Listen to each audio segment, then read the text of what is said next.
अब कुछ लेटर्स ऐसे भी आते हैं जो है कि एडवाइजरी लेटर, ऐसे लेटर्स भी आएंगे कि आप पेरेंट को लिख रहे हैं, तो वो बहुत ही इनफॉर्मल बंदा हो जाएगा ना, जिसको इसके दौरान जो लैंग्वेज यूज करनी है, केस नोट्स यूज करने, वो डिफरेंट हो जाएंगे सारे। ये सारी चीजें हैं केस नोट्स को भी डिफाइन कर दी कि आपने केस नोट कौन कौन से सिलेक्ट करना है, ठीक है। एडवाइजरी लेटर लिखे जाते हैं नॉर्मली पेरेंट्स को, स्कूल टीचर को या कम्युनिटी नर्स को, ठीक हो। अब मेरा हमने बात करेंगे पर्पस के बारे में। जो मैंने आपको कहा कि आपको टास्क मिलेगा कल और आप लोगों ने सारे मुझे पर्पस ठीक लिख के दिखा है आज, ठीक है। तो पर्पस जो है उसका ये है कि मार्क्स के अंदर 0 to 3 मार्क्स होते हैं, मैक्सिमम 3 मार्क्स होते हैं जो आपने लेने होते हैं, लेने भी चाहिए। तरीका कर क्या, इमीडिएटली अपेरेंट, फौरन सबसे पहले जब आपने पैराग्राफ शुरू करें तो सबसे पहले क्या लिखना है, पर्पस। सफिशिएंट एक्सपेंडेड, ठीक है, इसको मैं आगे बताऊंगा कि सफिशिएंट एक्सपेंडेड क्या आता है। अभी तक आपके लिए समझना जरूरी है कि पर्पस के अंदर ये दो मेन चीजें हैं, इमीडिएटली अपेरेंट होना चाहिए, सबसे पहले लिखना है, और उसको एक्सपैंड भी करना है, ठीक है। जो आपने पर्पस आइडेंटिफाई किया है ना, उसको एक्सपैंड भी करना है। 4 स्टेप्स के अंदर आप पर्पस लिखते हैं। सबसे पहला स्टेप होता है start with case notes. Case notes क्या है, जो क्वेश्चन आपने पढ़ना है और केस नोट्स पढ़ने, उससे आपने डिफाइन करना है कि पर्पस है क्या। बाजू का केस जो क्वेश्चन पढ़ती है उसमें थोड़ा सा डिफरेंट चीज होती है, और जब आप डिस्चार्ज प्लान को पढ़ती हैं उसके अंदर कुछ चीजें ऐसी मिलती हैं जो आपके पर्पस को ही चेंज कर देती है, या डिफाइन कर देती है कि ये पर्पस था एक्चुअली।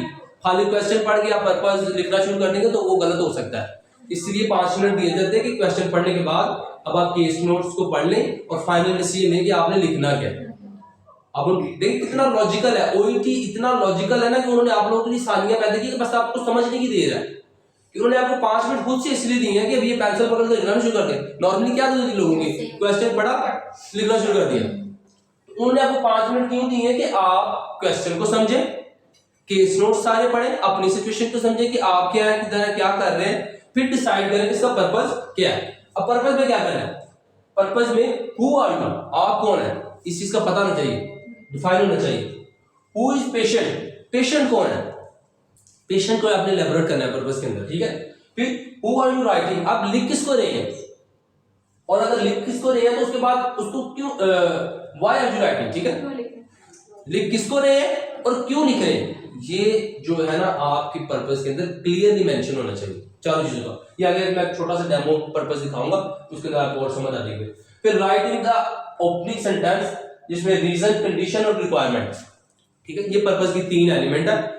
ओपनिंग सेंटेंस होता है जो पहला पैराग्राफ लिख रहे हैं, और उसके अंदर 3 चीजें लाजमी चाहिए, वो कौन सी है, रीजन, कंडीशन और रिक्वायरमेंट, ठीक है। एक्सपैंड द पर्पस, जो मैंने कभी बोला था, expand the purpose, expand the purpose, ठीक है। इसको आगे मैं बताऊंगा, मैंने ब्लू में लिखा हुआ है कि वो कैसे एक्सपैंड होता है। अब जो आपने लिखना है, मुख्तलिफ तरीके हैं, ये कंफर्म नहीं है, इसको रट्टा नहीं लगाना। आपको मैंने एक टास्क दिया हुआ है एक्टिवाइज पैसिवाइज सीखने का, वो किसी ने सीखा, चले ये टास्क आज से कंटिन्यू, कल सब ने एक्टिवाइज पैसिवाइज पढ़ के आना, ठीक है, अच्छी तरह से।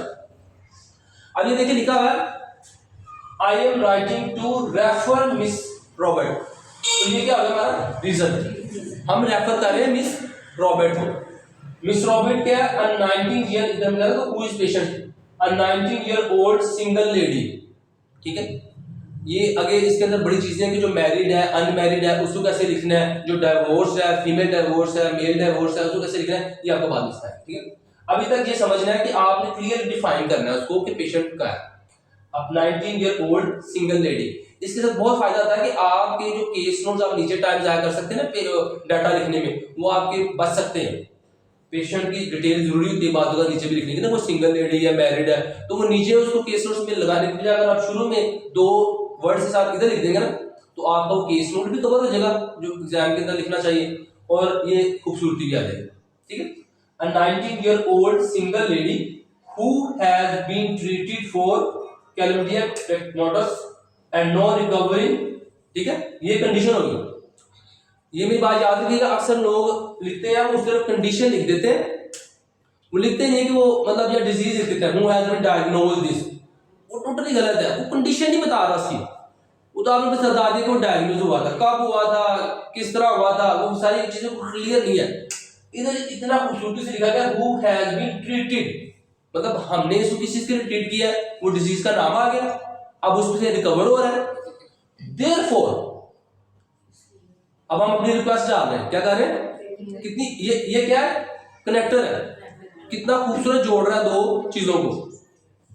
हमने कंडीशन बताई, साथ ही में बताया therefore she requires your expert opinion for follow up care.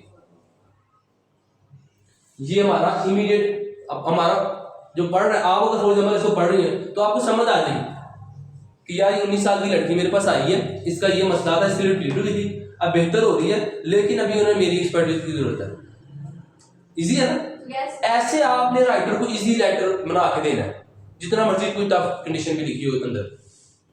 अब जो मैंने बात की थी, मैं बात बताता था एक्सपेंडेड, ठीक है, वो कैसे करते हैं, वो देखिए नीचे इसी चीज को जो आपने नीचे जहां जहां मौका मिलता है ना, इस रिक्वायरमेंट को एक्सपैंड करना है, केस नोट्स अंदर चीजें ना तो एक्सपैंड करना है। जैसे इधर लिखा है, इधर मैंने कहा है कि expert opinion for follow care, अब नीचे मैं लिख रहा हूं it would be greatly appreciated if you could review Miss Robert and provide जो कॉन्ट्रासेप्टिव ऑप्शंस है and further test for this disease infection and blood borne virus, जो भी चीजें केस नोट्स के अंदर जो जो चीजें उसने मांगी होंगी, ठीक है।